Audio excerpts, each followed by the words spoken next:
Mga ate at kuya, nabahag nga ba ang buntotels ng Kongreso sa 140 yata, 146 na mga PMAers na nanawagang palayain si Ka Eric at si Dr. Lorraine Badoy? Nanginig kaya ang sumbong nila? Sumbong?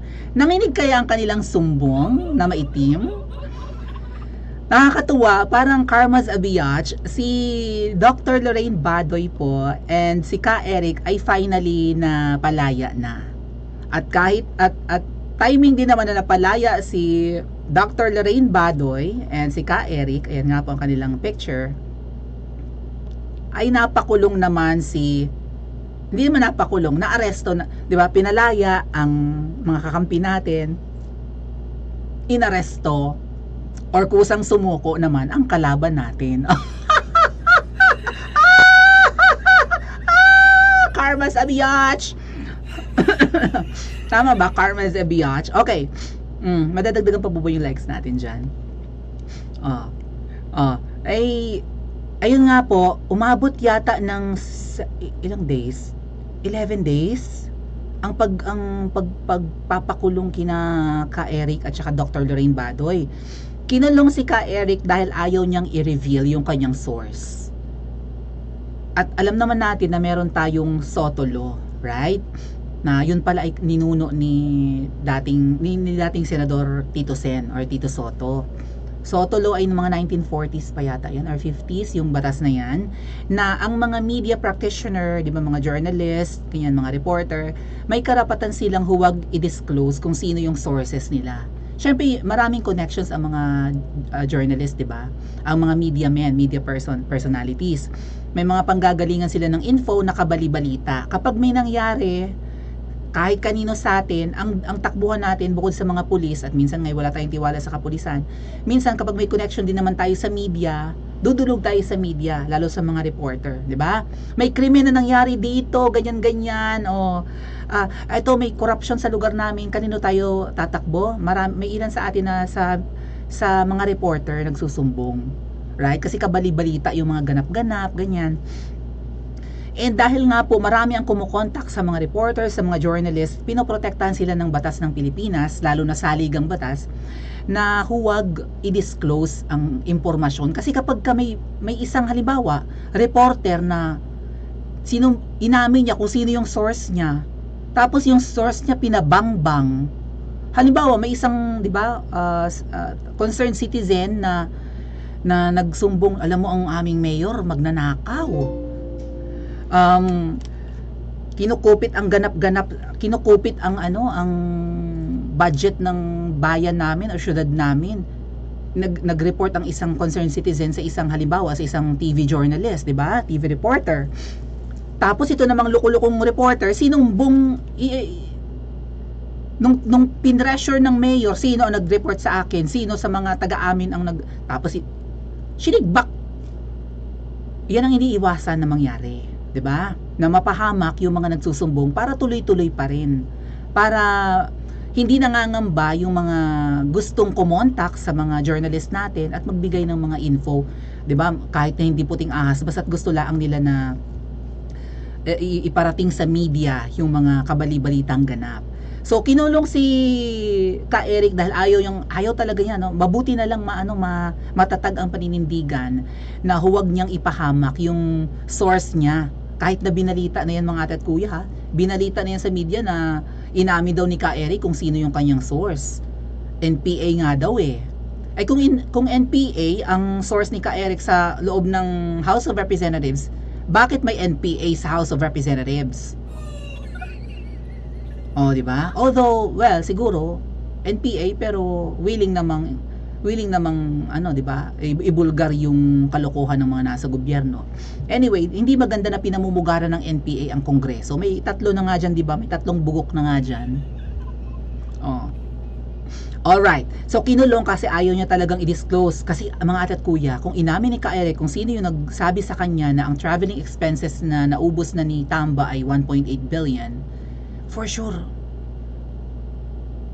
ano yan, baka tigbakin ng di ba, ng mga politiko sa House of Representatives, sa Kongreso, sa lower house. Kung hindi man take back in, I don't know kung paano gantihan, baka ipakulong nila or alisan nila ng trabaho, mapapahamak yung nag-contact kay Ka Eric at nagbigay ng info. Si Dr. Lorraine Badoy, ganun din, mapamali-mali daw yung mga infong binibigay ni Dr. Lorraine Badoy, kaya yan, isinama siya sa detention with Ka Eric, di ba? Sa kinontempt. Ayan. Pero finally, nakalaya na. Ang sabi, ay kasi nag-hunger protest sina Ka Eric, hindi kumakain, ganon, ilang araw na, like 10 days na yata mga ate at kuya eh. December 6, 7, 8, 9, 10, 11, 12. 6 days? Hindi ako sure eh. Basta ganon. Halos 1 linggo na rin silang nakulong, more or less, di ba? So sabi ni Ate MJ dito, maraming salamat sa 140 plus 146 nga yata na PMAers, kay Attorney Harry Roque na naghain ng petisyon for writ of habeas corpus, kasi illegal yung habeas corpus is bring the body, di ba?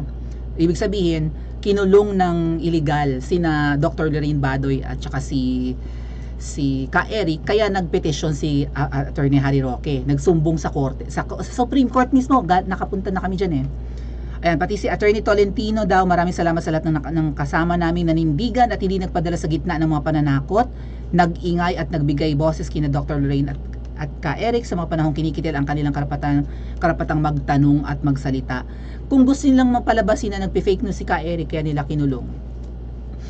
Hindi nga nagpe-fake news kasi nagtanong lang naman eh. Totoo ba? Can you confirm na totoo itong nakarating na info sa amin na 1.8 billion na ang naubos ni Martin Romualdez sa biyahe? Patanong. 'Di ba? Komentarista sila, actually hindi sila newscasters. So, sa program nila, nagbibigay sila ng komento, hindi sila nagbibigay ng balita, just like what I'm doing right now. Ako ay nagko-comment lang. Either mag-a-agree ako sa napanood ko, magdi-disagree, mafu-frustrate, matutuwa, commentary. Kaya hindi nila pwedeng sabihin na ang channel natin ay purveyor of fake news. Kasi komentarista ang prinsipesa, nagbibigay lang ng opinion, nagre-react lang, 'di ba? O tsaka, paano nila masasabing fake news tayo tuwing may dinadaldal tayo dito, may nakapresent na ganyan, may balita, o from News 5, from Ate MJ, may nauna na bago ako, di ba? So, walang makakapagsabi, at kapag may nagbanggit niyan sa inyo mga Mawinians na fake news ang channel natin, so palpalin nyo kaagad. Hindi nagbabalita ang prinsesa, nagre-react sa balita ang prinsesa, okay? Eto nga pala yung list ng mga PMAers, mga ate at kuya. Ayan ang dami niyan. Sabi dito, si Lorraine Badoy at Eric Celis pa lang yan, nag-voice out na ang mga generals at nagmanifesto. Yung napansin ko sa mga lista ng mga pangalan na to, napakaliliit nga lang mga ate at kuya. Mga mga matagal ng graduate. Mag-open tayo mamaya ng isa, no? Tingnan natin. Yung mga class of 1970s, class of 80s and 90s. Walang mga mga bata talaga ng mga graduate ng PMA or Philippine Military Academy. Mga sundalo tong mga to. 140 na kaagad. Nilabanan ang Kongreso. My balls. Sabi ng lower house, kaya daw pinalaya sina Dr. Lorraine Badoy at si Ka Eric ay dahil sa parang humanitarian thingy-thingy. Parang siguro kesa magkasakit sila sa loob, bumagsak yung kanilang health, pinalaya na lang daw. Kasi nga nag-hunger protest sila, nag-hunger strikes, hindi sila kumakain eh. 'Di ba? Puro lang yata, fluids lang, gano'n no, baka tubig-tubig, electrolytes. Hindi sila kumakain, hunger protest. Alam niyo mga atlet ko, yung maganda yung mga hunger strike na ganyan. Kasi ang hunger strike ay para din siyang fasting, para kang nagpepenitensya. And may health benefits 'yan. Alam niyo ba 'yon? Maganda sa katawan yung mga fasting. Even Jesus Christ, ilang araw siya nag-fasting or nag-fast. Ilang araw na, 'di ba, tiniis ni Jesus Christ ang gutom, naglakad yata kung saan mga parte ng disyerto and ganoon. Talagang bumaksak ang katawan ni Jesus Christ na namayat. Nandun ako kasi, charot. But yeah, 'di ba nakasulat naman 'yan sa Bible na si Jesus Christ and may mga ganyan, may fasting na ginawa. Kasi kapag ka nagpepenitensya kang parang ganyan, hindi ka kumakain talaga. Even yung mga kababayan nating Muslim, 'di ba, may mga fasting, ano ba 'yan? Pag may Ramadan, mga puwasa ganyan. Kumakain sila pag after 6 na, 'di ba? Pag kami araw hindi sila kumakain. May ganyang ganap yung ating mga kababayang Muslim. Maganda 'yan sa katawan.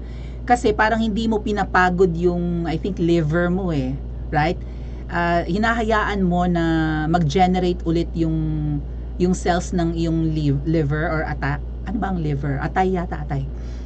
Hinahayaan mo mag-regenerate siya. So, magiging healthy ka ulit. Kasi syempre, kapag lagi kang kain ng kain, hindi rin maganda yun eh. Ako dati 5 times a day ako kumain. Ngayon, pinipilit ko na lang ng 3 times a day. Pero hindi pa rin maiwasan kasi nagsasnacks nga ako. But I make it a point na may oras na mahaba na hindi ako kumain, like yung, 'di ba? Pagtulog ko, ganon, and pagising siguro dapat hindi muna ako kumain hangga't kaya pa ng katawan ko. Although ang pinaka-importanting kain natin yung breakfast, 'di ba? Dapat pagising sa umaga, heavy meal ka na kaagad or something. Pero mas maganda po na ganyan, may mahabang oras na nakakapagpahinga yung atay natin para lalo tayong lumusog. Ano po? So, itong hunger strike, hunger protest, may maganda naman talagang idudulot din. Kaya siguro malakas din ang loob tong dalawa. Aside from, syempre, si sexy si Doc Lorraine Badoy. Or magiging physically healthy sila and physically fit, di ba? Physically fit. May kantang ganun. Okay. O, biro nyo yun, ang nagprotesta, 146 na high-ranking at senior PMAers. Pumirma sa manifesto para panawagan na palayan si Dr. Lorraine Badoy. Mananahimik ka ba o tatayo ka at ipaglalaban ng ating kalayaan? Kasi ang mga kongresista ngayon, ganyan ang galawan. Kapag kinwestiyon, sino ba nagsabi nun? I think si Spokes Harry Roque. We have to commend Spokes Harry Roque ha, kasi nababanggit-banggit na niya si Miss Maharlika sa kanyang mga vlog. Oh, anong sabi? Kung si Miss Maharlika nga hindi pinakukulong, ay binabanatan na, presidente na nga ang binabanatan, di ba? Tsaka first lady. Hindi naman pinapakulong ni Kuting.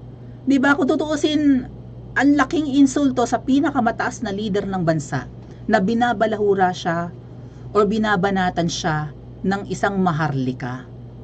Pero walang ginagawa si Kuting. I don't know, baka may ginagawa ng patraidor. Tama ba? Victorito Viray, thank you po. Baka may pananaraidor na ginagawa, hindi natin alam. Pero at least hindi nila pinapatawag si Maharlika, hindi nila pinapa-extradite or what. Kung may extradition treaty man tayo sa US, pero parang wala naman. I don't know, hindi ako sure. Kumbaga, ipatapon pabalik sa Pilipinas yung Maharlika na ikulong kasi binabalahura ang presidente ng Pilipinas. Actually, ang target talaga ni Maharlika, hindi si Kuting, yung babaeng nyo has ever.